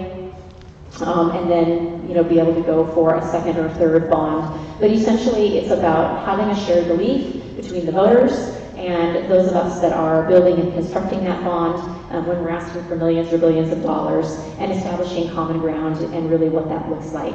And it begins with some analysis around why we didn't pass, and some really honest conversations about that. What do you think about disproportional discipline of students of color? Thank you. Yeah, absolutely. School systems across the country, which is not an excuse by any means, continue to experience disproportionate discipline, particularly our students of color. And as we as a system and as adults in the system get smarter and more reflective in our own behaviors and our own biases and our own actions, we are better able to meet students' needs and to understand that our students' skills, abilities, and aptitudes vary. It really is about relationships and understanding that our students crave and desire positive relationships with adults, and yet that can look different from one child to another. And how do we as adults understand that, manage our own behaviors, but more importantly, really work hard to support students and families in our system to be partners. Partners in issues of safety, partners in issues of really repairing potentially, when damaged relationships have occurred. Schools have gotten better at utilizing restorative practices, at understanding the role of PBIS, which I know is not currently super robust in Edmonds, and understanding how MTSS can support the work that we do in schools with our buildings. It really, discipline should enhance the relationship with the student. It should make a family feel that we in fact care about the student and want to ensure that they're able to participate to the best degree possible. And unfortunately, that's not always the case. Lastly, I would add that having some real honest conversations around what the data looks like in Edmonds as it relates to disproportional discipline across all genders and ethnic groups is important, because unless we recognize the problem with some specificity around numbers, it's difficult to solve and address the problem. Because what we believe might be happening could actually be quite different if we pulled the data and looked at the numbers. Our district seems to be promoting culturally responsive training in certain schools or for certain staff, such as administrators or equity teams. However, it's not clear if there's a common specific goal, especially for equity teams. How will you oversee and who will you work with or bring together to create and implement a unified district plan to bring effective, ongoing professional development to all staff in the district? How will you evaluate the effectiveness or outcomes of these staff trainings as related to our students and families? How will more extensive trainings be scheduled at times where staff are able to attend, not evenings and weekends? Thank you. I'm going to have to hold this one. All right, so it is a pretty common practice for district offices to identify an initiative, and culturally responsive and inclusive teaching practices is one that many districts have selected really to focus on. And it is also pretty common for districts to say, who are the early adopters out there? Which buildings, which principals are ready to raise their hand and say, I'm in first, I feel ready. And that can result in some of what is described here, which is uneven implementation across the system. And I worry about those on the receiving end, our children, as it relates to uneven implementation of culturally responsive and inclusive practices. Because it would seem to me that every child in our system is entitled to, and we have an obligation to provide culturally responsive and inclusive teaching and instructional practices for every child in the system. So my response initially to this would be I would oversee by ensuring that we in fact have even implementation. Sometimes even implementation can be phased, and sometimes even implementation can occur sort of on a rolling, which I guess is really similar to being phased. But it should include a strategic plan that outlines how every school and how every teacher and how every administrator will receive the necessary training. And I think we talked a little bit about this earlier. The Saturday trainings from 9 to noon voluntary in the morning are problematic. And just as when we're implementing any type of new curriculum, the costs and the commitments associated with implementation need to be in place on the front end. And those plans are developed, as this question asks, with all stakeholders involved. And that process of being really clear about how we're going to implement across the system and how we're going to progress monitor can help us avoid layering on program after program after program after program to where we are buried underneath. and then do very little as effective as we could be doing. As you know, the on-time graduation rates in Edmonds are not as high as some of our neighboring districts. Furthermore, the percentages are even more problematic for traditionally underserved groups, including students of color, LGBTQ, and students with learning needs. As a superintendent candidate, I'm sure you have thoughts on how to close achievement and opportunity gaps. This is a three-part question, so I'll get it to you when I get through here. What is your philosophy on the best strategies to improve graduation rates? 2, what specific plans would you implement to improve our graduation rates? And 3, do you see a pathway with public charter schools, perhaps as an authorizer to help mitigate these gaps? Great, thank you.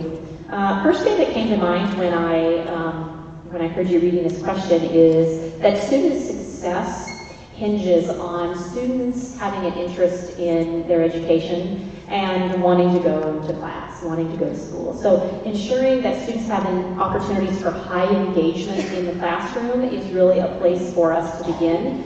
And that includes courses that are connected to pathways where kids can begin to envision and see their future. And Edmonds has done some of that with the programs that are specific at some sites. I would say, I would agree that it's absolutely problematic that our underserved groups that do include students of color, LGBTQ+, are at this point oftentimes less successful, and I would attribute that to feelings of safety and the practices in place that we have to support students that are not feeling as safe as they should feel in our schools, and we have an obligation to grow and encourage that. One place to begin, as I've mentioned before, is social and emotional learning, but it also is effective for schools to utilize some of the strategies that Yale has outlined in their behavior and their emotional intelligence work around building charters. So what are the agreements that school teams can come to ensure that students feel successful, and identify what are we going to do when the data demonstrates that students are successful. So that looks like interventions and supports for students that allow them to engage in learning again when they haven't, what we say, got it the first time. Another strategy is to employ standards-based instructional techniques paired with standards-based grading that allow students to demonstrate mastery as it relates to learning standards, not other things. And those learning standards that tend to cycle through the year give students multiple opportunities to demonstrate mastery, not one opportunity to demonstrate mastery. Philosophy to best improve graduation rates. I know districts across the state have done a lot of the technical cleanup that gave us an initial bump in graduation rates several years ago. But as high schools in particular are asked to and provide data tracking strategies on where students are doing well, where they are on and off track to graduate, is essential. And I've worked with our district leadership to develop some reports that allow our schools to do that on a monthly basis. That doesn't all fall on the shoulders of our counselors, but it does include counselors and other stakeholder groups that really look at students that are demonstrating an off-track status, and what do we as a school do to ensure that that is the case. The master schedule is also a tool that can be utilized in middle school and high school to demonstrate what your values are. So if we value what is stated here, and I think we would agree we all do, does the master schedule reflect opportunities for students to capture credit, whether that is in an online learning center, a way to engage in math learning throughout the day? Those things should be embedded in the master schedule as well. And then in terms of a pathway for public charter schools, I have experienced students across multiple districts that have found success in public schools, that have found success in homeschooling programs, and have found success in charters. And what I would hope is that our students in our community would want to come to public schools because they have confidence in us, their children feel safe here, and they believe that we're going to prepare their children for their futures. And in some instances, it may require us to partner with a homeschool cooperative, or to provide connections and supports and partnerships with some of our charters. But our emphasis really should be on what are we doing in Edmonds to ensure that every child in the community and their parents want to come here and be served by those of us sitting in this room. As a parent in the district, I have struggled with communications from ESD to families. How do you plan to foster a better approach to this? For example, explaining how to effectively use some of the numerous different technology platforms, and why do we need all these different platforms? Great, thank you. Communication. Districts really cannot over-communicate, and in fact our families become increasingly frustrated when communication is late or unclear, or not in a place that is easily accessible to a family. And again, we're here to serve families, and so that's going to be really, really important. I think one of the things that comes to mind for me when I hear this question, when I read this question, is that oftentimes school districts are trying to communicate so many things. It's hard to find out what the thing is because there's so much coming at our families. And I would guess that our teachers probably feel very much the same way, that like I alluded to before, initiative on top of initiative on top of initiative becomes problematic. So what as educators in Edmonds and as parents in Edmonds, what do we believe is the most important message for us to focus on? And how can we simplify our communication and simplify our message? And I believe that that comes from identifying a clear and succinct strategic plan that is not overdeveloped and not excessive in terms of what we commit to our families, and all of our communications fall in line with what we have committed to around our district strategic plan, so that communications are familiar, they are predictable, and they allow our families to have the access that they need. And I would agree, as a parent, I often felt that way in my own home district. I didn't necessarily know where to go, and we have an opportunity to essentially clean that up, utilize a common platform for families, and communicate and over-communicate as needed. This question was given to me during the break, and it was developed by some students. And well, both candidates went to schools today and had student voice presented. These students did a really thorough job, so in fairness to them, I would like to at least give you one of the questions that they asked about. Meadowdale is a very diverse school in numbers, but you wouldn't know it by walking in the halls. A lot of our students of color are pushed out. I want to know what you do to plan to do so parents of color feel heard, seen, respected, and safe. Thank you. Yeah, that's concerning. I would want to begin by listening and asking questions around what has your experience been, and what does being pushed out mean exactly? Because I have significant concerns if we have a system in place where when students are experiencing stress and exclusion and bullying and racism, that they leave our system. Where are they going, I guess is my question. And I would hope that Edmonds and Meadowdale High School would become a place where kids feel that they're part of a family when they come to school. And certainly not every day is perfect, but there should be opportunities for students to engage in a family-like way with their peers and with the adults in the building. And if that isn't the case, it really goes back to listening and having some conversations around why is that the case, and what do we value and believe in as a system that we are falling short on, and what are the steps that we're going to take to ensure that that does not happen again. And sometimes that looks like bringing resources into a building to help support school staff and students in understanding what it means to be part of a diverse community, where we cherish and look forward to that versus trying to push folks out. Other times it comes from identifying school charters where we have agreements that help us understand what our behavior will look like and what we will do if we're not behaving that way. And then in other instances, it's a matter of really hard conversations with adults around what is acceptable and not acceptable behavior, and creating a plan for how we will mitigate that. Yeah, because this makes me sad. We've extended beyond our time limit, so thank you for the extra time. But there is one last question, and that is, if you were a kitchen gadget, what would that gadget be and why? That wasn't on the list of things I studied for today. If I were a kitchen gadget. All right, I'm going to say a potato peeler. And the reason for that is because I like to know what's on the inside of people. I like to know what their beliefs are, what they cherish, what their challenges are, what they aspire to be, and what gets in the way of folks being able to achieve what they want in life. And that goes for adults as much as it does for the kids in our community. And if we stick to the surface level, and that's the degree of our commitment to one another, we're going to get surface level responses. But if we dig deeper and really try to understand and care about one another, we will be far more successful.